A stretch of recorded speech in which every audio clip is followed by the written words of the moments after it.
Saudara-saudari, Sekang Kemsia dan Jerry Kang dari Kang Financial Advisory dan CC Advisory. Jadi hari ini kita punya isu ialah kad kredit. Jadi apakah fungsinya? Utamanya bagaimana nak gunakan kredit card yang betul. Jadi kredit card fungsi dan cara guna yang betul. Jadi fungsi utama kad kredit membolehkan Anda membuat pembelian menggunakan wang pinjaman daripada bank, ya, yang perlu dibayar balik kemudian, ya. Fungsi utamanya beli sekarang, bayar kemudian.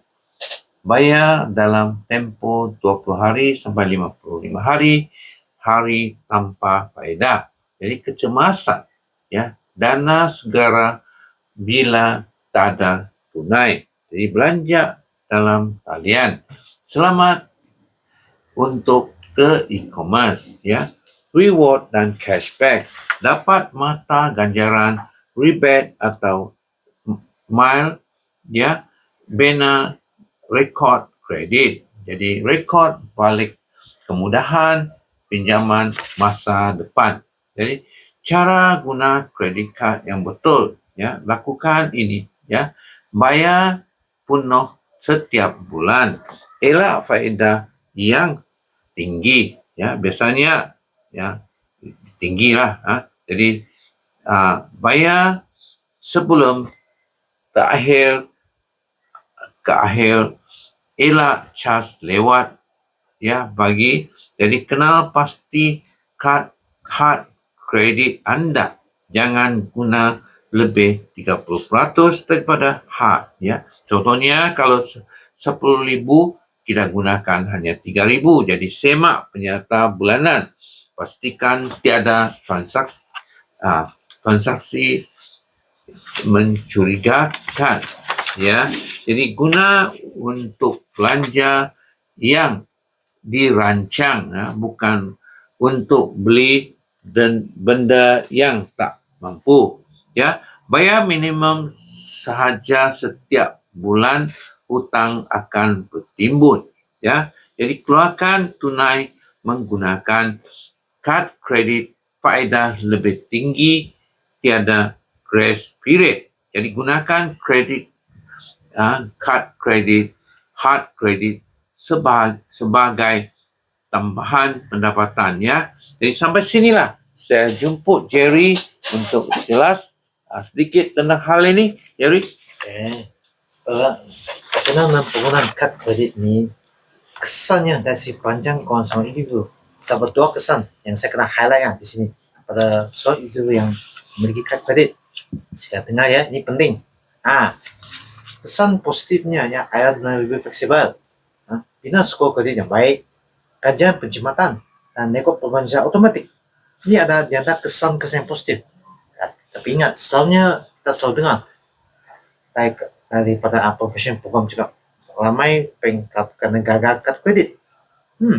Oke. Ini ada kesan negatifnya dari kad kredit yang semua pengguna harus tahu. Hutang bunga tinggi, faedah 15 hingga 18 tahun sangat membebankan. Minimum 50 pada hutang.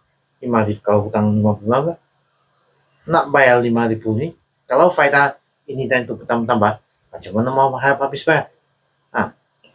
Merosakkan skor kredit, bayar lewat atau langgar hard kredit. Siklus susah nak dapat pinjaman rumah atau kredit kemudian swap. Nak buat pinjaman ini, pihak-pihak bank yang berlesen akan melihat situs dan siklus.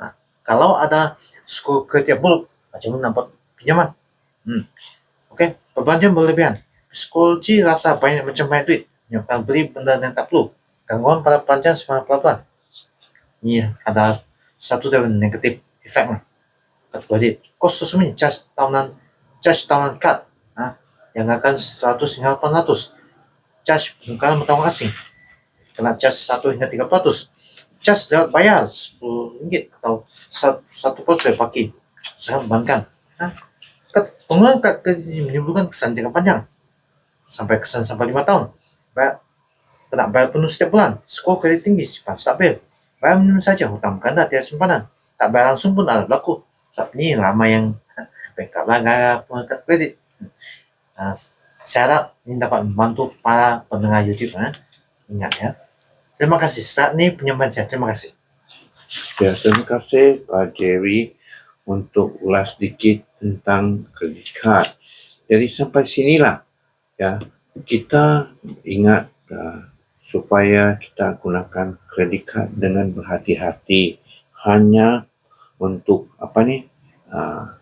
perlu saja ya, untuk contohnya kecemasan ya, dalam keluarga, individu ya, ketua keluarga, inilah kita pakai.